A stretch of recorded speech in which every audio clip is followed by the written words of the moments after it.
tout le monde, bienvenue encore une fois sur Just Plus 5. Aujourd'hui c'est la vie avec les petits enfants et aujourd'hui j'ai Maxou avec moi. Bonjour, donc on va essayer de parler un peu, vous donner un peu une suite de comment est-ce qu'on s'arrange, on se prépare avec l'école virtuelle des enfants.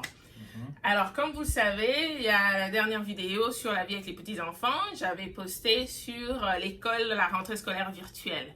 Et donc, je vais vous dire un peu depuis, qu'est-ce qu'on a fait, comment ça se passe.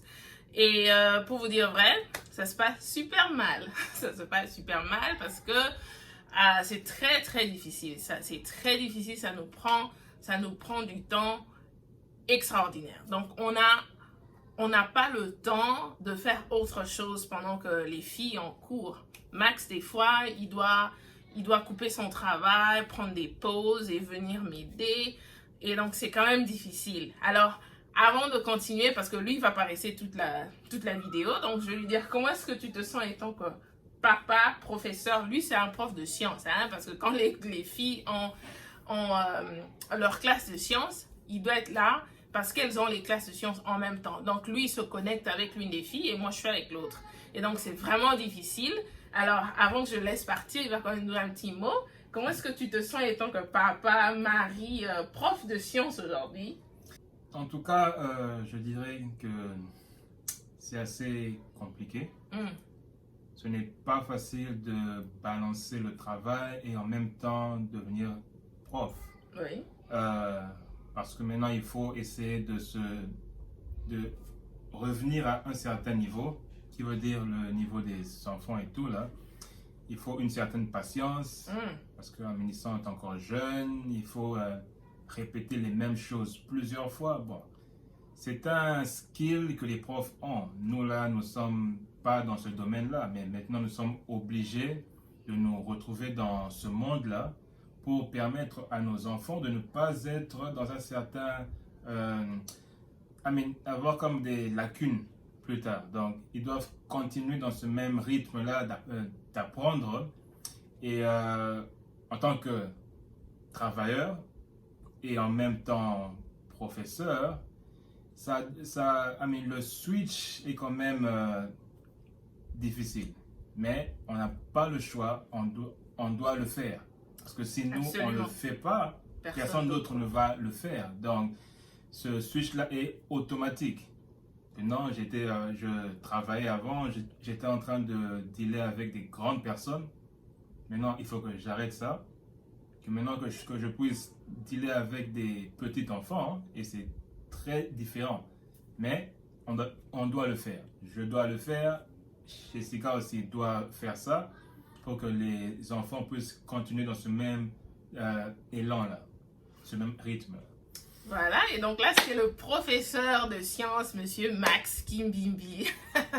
Et donc, moi, je vais continuer seul parce qu'il est pressé de partir. Tu veux rester? Tu veux partir? Mais si seulement tu as encore une autre question, hein, rapide. Alors, bon, ça, ce ne sera pas une question, mais peut-être si tu as des conseils à donner aux parents qui ne savent pas trop comment s'en sortir, qu'est-ce que tu diras? Bon, le premier conseil que je vais donner, c'est d'abord être patient. Patient, et puis comprendre que non, ce n'est pas la faute de l'enfant, ce n'est pas votre faute, c'est que cette situation ici est arrivée. Personne n'est au contrôle de ça, donc on doit le faire.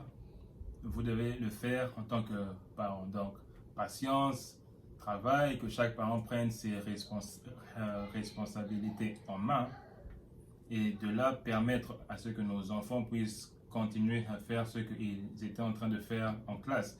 Donc, c'est que les enfants ne puissent pas voir cette grande différence-là. Donc, que les enfants puissent toujours se retrouver dans ce même monde-là. En tout cas, c'était ce que j'allais dire. Yeah. Alright, donc on va continuer avec la vie avec les petits-enfants. Merci beaucoup, monsieur Max Kimbimbi. Moi, je vais vous expliquer un peu comment est-ce que moi j'organise ma journée pour essayer de rendre cette situation assez facile ou assez manageable. Et donc, voilà, ce qui se passe, c'est que les filles, elles ont cours. Myla, elle a cours de 8h15 à 9h. 8h15 à 9h, C'est une lecture qu'elle fait. Et ensuite, après, elle a ce que leur école appelle Independent Work Time. Donc, ils ont 2 heures où ils ne sont pas connectés devant l'ordinateur. Et donc, pendant ces 2 heures-là, elles ont soit accès à des activités que l'école ont peut-être téléchargées dans Google Classroom, la plateforme qu'ils utilisent pour l'école. Et donc, ou soit les parents doivent peut-être créer des activités avec les enfants et tout ça. Ensuite, après, donc à 9h, Myla se déconnecte. Myla et Momo n'a que 2 heures par jour. Donc, Momo, c'est de 8h à 10h. Myla, c'est de 8h15 à 9h. Ensuite, après, elle se déconnecte jusqu'à 11h30 où elle doit faire les maths. C'est de 11h30 à 12h. Ensuite, après, elle se déconnecte.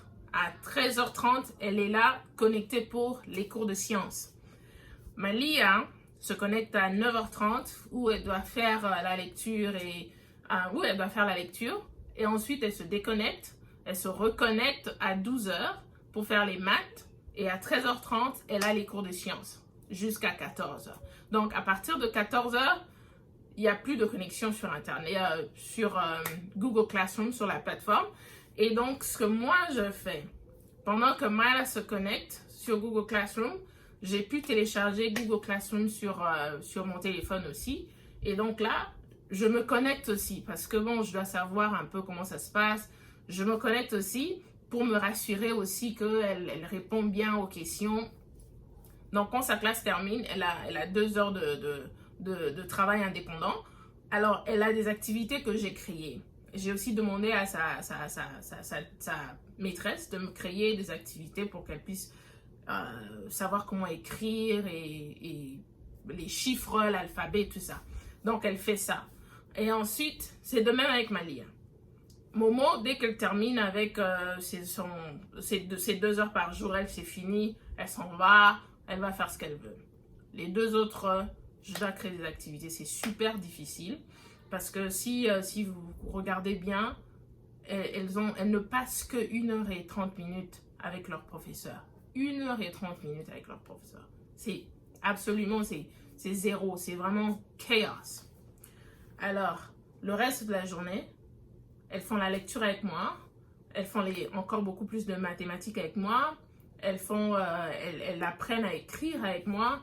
Et donc, du coup, je ne sais plus rien faire à la maison. Donc, de 8h jusqu'à 14h, jusqu'à 15h, je ne sais absolument rien faire.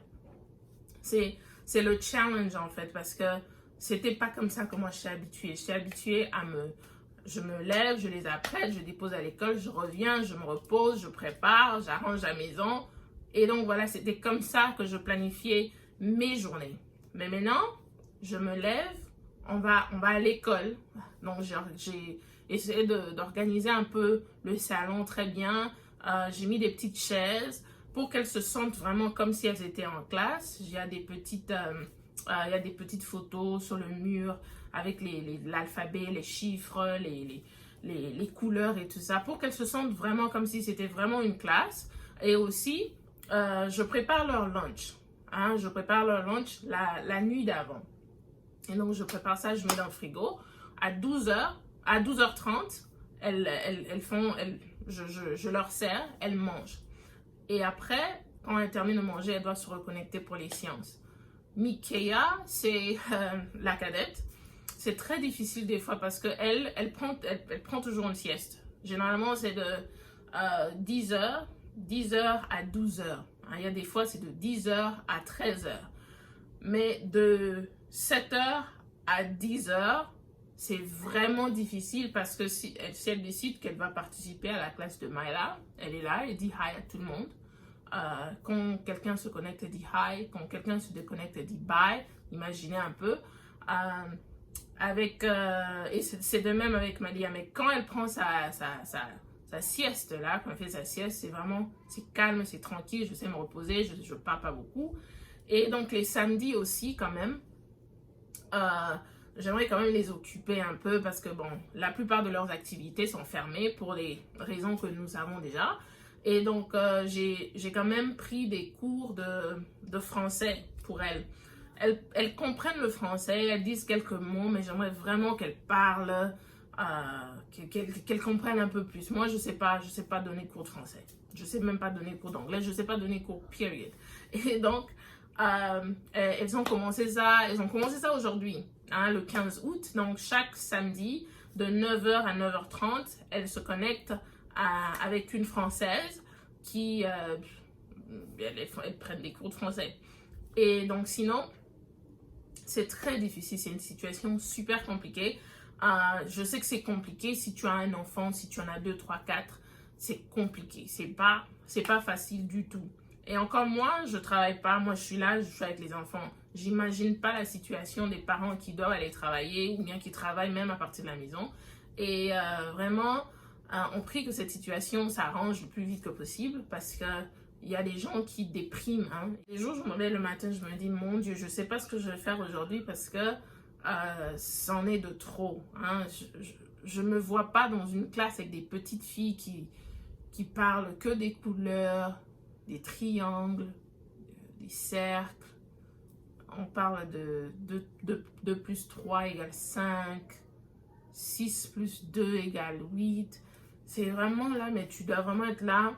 Tu dois vraiment faire attention pour que ton enfant aussi puisse bien comprendre. Mais sinon, la vie avec les petits-enfants, c'est ça. Vraiment, c'est très difficile. Mais on essaye de s'adapter. Mais on n'a pas le choix, on essaye de vraiment nous adapter, nous forcer avec cette situation qui se présente devant nous. Donc, je sais que ça fait déjà longtemps qu'on n'a pas eu des vidéos. Aussi parce que ma routine aussi à la maison a changé un peu, mais je vais essayer de vous faire quelques vidéos dès que je peux. Donc la semaine prochaine, je vais vous dire exactement comment ça s'est passé. Et voilà, on va se revoir à très bientôt. Si c'était votre première fois sur Just Plus 5, abonnez-vous, partagez, aimez. Il y aura encore beaucoup plus de vidéos. Rappelez-vous que chaque mercredi, on est dans le partage d'expériences sur le mariage. Et les lundis, nous sommes dans la présence du Christ. Et donc, portez-vous très bien. On se revoit très bientôt sur Just Plus 5.